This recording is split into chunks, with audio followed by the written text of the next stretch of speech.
21 থেকে 45 বছর বয়সী যোগ্য শিক্ষিত বেকার যুবকদের মাসিক ভাতা দেওয়ার উদ্দেশ্য। Hello friend, everyday learn with শিবুর নতুন একটা ভিডিওতে তোমাদেরকে স্বাগত। তো রাজ্যে আজকে বাজেট পেশ হয়েছে। এই বাজেটে কিন্তু তোমাদের যুবসাথী, যুবশক্তি বা ভরসা কার্ড নিয়ে অনেক কোয়ারি এসেছে বা অনেক ডাউট রয়েছে। তো এই ডাউট তোমাদেরকে আমি এই ভিডিওতে ক্লিয়ার করে দেবো। তো চলো প্রথমে দেখে নিই যে বাজেটে কি বলা হয়েছে।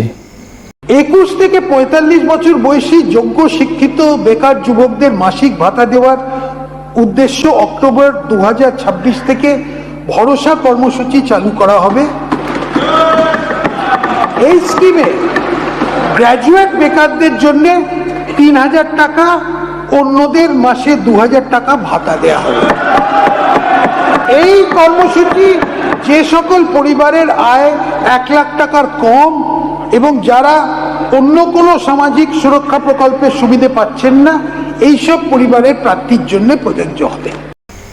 তো রাজ্য বাজেটে এটাই বলা হয়েছে, যারা যুবসাথী বা যুবশক্তি পেতে তোমরা কিন্তু আবার তোমাদের পুনরায় রেজিস্ট্রেশন করাতে হবে এবং রেজিস্ট্রেশন করানোর পর অক্টোবর মাস থেকে কিন্তু তোমরা তোমাদের যে ভাতা রয়েছে সেগুলো কিন্তু তোমাদের ডিবিটির মাধ্যমে পাবে। এবং যে আরেকটা জিনিস যেটা জানা যাচ্ছে যে এই ভরসা কার্ডের জন্য কিন্তু তোমাদের এজ ক্রাইটেরিয়া যেটা রয়েছে সেটা 21 থেকে 45 বছর বয়স পর্যন্ত করা হয়েছে। যেটা আগে ছিল 40 বছর, সেটা 5 বছর কিন্তু এখানে বাড়ানো হয়েছে। এবং আরেকটি যেটা গুরুত্বপূর্ণ আপডেট রয়েছে সেটা হচ্ছে গিয়ে যারা গ্র্যাজুয়েশন তাদের ক্ষেত্রে 3000 টাকা, এবং যারা মাধ্যমিক এবং উচ্চ মাধ্যমিক দিয়েছো বা পাস করেছো তাদের জন্য কিন্তু 2000 টাকা।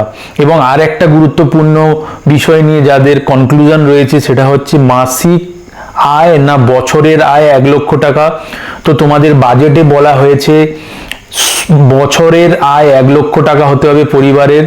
আর মুখ্যমন্ত্রী যিনি ঘোষণা করেছেন যে মাসিক আয় কিন্তু 1 লক্ষ টাকার বেশি হলে কিন্তু পাবে না, 1 লক্ষ টাকার মধ্যে হলে কিন্তু সেই বাড়ির ছাত্র বা ছাত্রীরা কিন্তু বেকার ভাতা বা যেটা যুবশ্রী বা যুবসাথী বা ভরসা কার্ডের জন্য কিন্তু এলিজিবল। যুবসাথী বা ভরসা কার্ডের কিন্তু অনলাইন পোর্টাল অটোমেটিকলি চালু হয়ে গেছে, কিন্তু এখনো ওখান থেকে অ্যাপ্লাই করা যাচ্ছে না। তো তোমরা এই চ্যানেলটিকে ফলো করে রাখো। যেদিন থেকে এই ভরসা কার্ডের জন্য যে অ্যাপ্লিকেশন প্রসেস শুরু হবে আমি কিন্তু তোমাদের এই চ্যানেলে আপডেট দিয়ে দেবো। তোমরা কিন্তু ওখান থেকে অনলাইনের মাধ্যমে ফর্মটি কিন্তু ফিল আপ করতে পারো। তো চলো দেখা হচ্ছে আবার কোনো নতুন ইনফরমেটিভ ভিডিও নিয়ে। যারা ইউটিউব থেকে দেখছো তারা এই চ্যানেলটিকে সাবস্ক্রাইব করে রাখো এরকম আরও কিছু লেটেস্ট আপডেট পাওয়ার জন্য, এবং যারা ফেসবুক থেকে দেখছো তারা চ্যানেলটিকে ফলো করে রাখো। তো চলো দেখা হচ্ছে আবার কোনো অন্য ভিডিও।